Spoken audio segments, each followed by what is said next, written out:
Graphing logarithmic functions.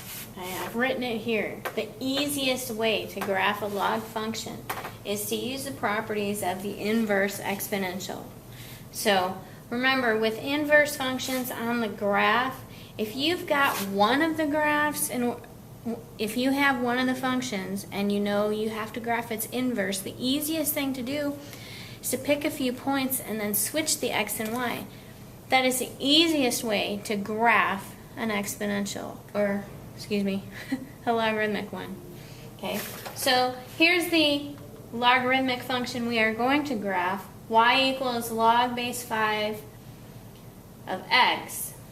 The inverse to this is y equals 5 to the x power. Okay, we're going to use this equation to get some points, then we're going to switch them. And then we're going to plot the switched ones, and that's going to be our graph. Okay, so here are the points. Okay, y equals 5 to the x. Well, using our typical negative 2, negative 1, 0, 1, 2, plug them in. Okay, 5 to the negative second power is 1 over 25. 5 to the negative first is 1 over 5. 5 to the 0 is 1. 5 to the first is 5. 5 to the second is 25. Obviously, it's going to be very hard to graph the first and the last points, but we're going to try. We'll just estimate. Probably won't use this last point, to be honest with you. So the points for the inverse function, y equals log base 5 of x, you switch them. Okay? All these y's are now my x's. All the x's are now my y's. Okay? So these are the points we're going to plot.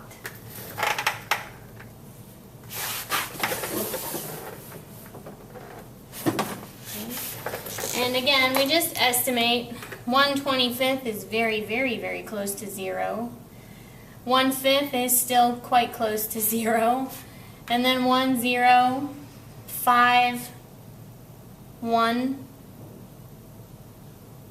And then, of course, the 25, 2 is way out there, so I'm not going to graph, not going to estimate that one. It's okay if you don't get all the points. I know some of these equations get kind of crazy big numbers very quickly. But there's our graph. And if we were to graph the 5 to the x, the 5 to the x would go up like so. And it has a axis of symmetry of y equals x. Okay. All right. Now, what if we've got to translate one? Let's say we've got something in the form of y equals log base b of x minus h plus k. Well, the minus h is going to be your horizontal translation. The plus k is your vertical translation. And remember, it's the bad twin here, so it's going to do the opposite of what we would think. What we're going to do with this, we're going to just translate the parent of y equals log base b of x. Okay? So here's the one we're going to graph. We've got y equals log base 2 of x plus 3 plus 1. Well, we're going to graph the parent, which is log base 2 of x. Okay? That's the parent. How do we graph it? Well, we're going to get some points by taking the inverse. Okay? We're going to graph it by getting some points by finding the inverse. So this is 2 to the negative second power, which is 1/4. 2 to the negative first, which is 1/2. 2 to the 0, which is 1. 2 to the first, which is 2. And 2 squared, which is 4. Got nice numbers. We can graph these. So now we switch them. I've already switched the x's for the y's here. Now all I've got to do is fill in my x's.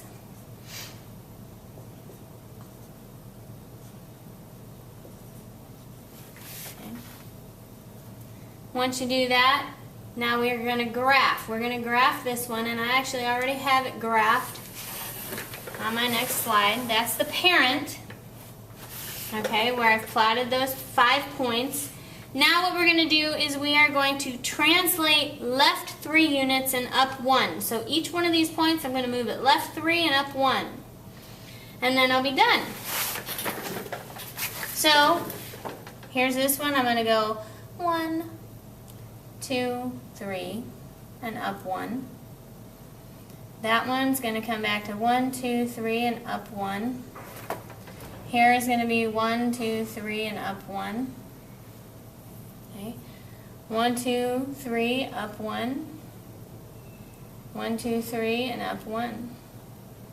And here is the translated version. Okay. Now, eventually you'll get quick enough to where you may not have to graph this one.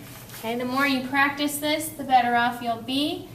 Let's see. The equation was originally y equals log base 2 of x plus 3 plus 1.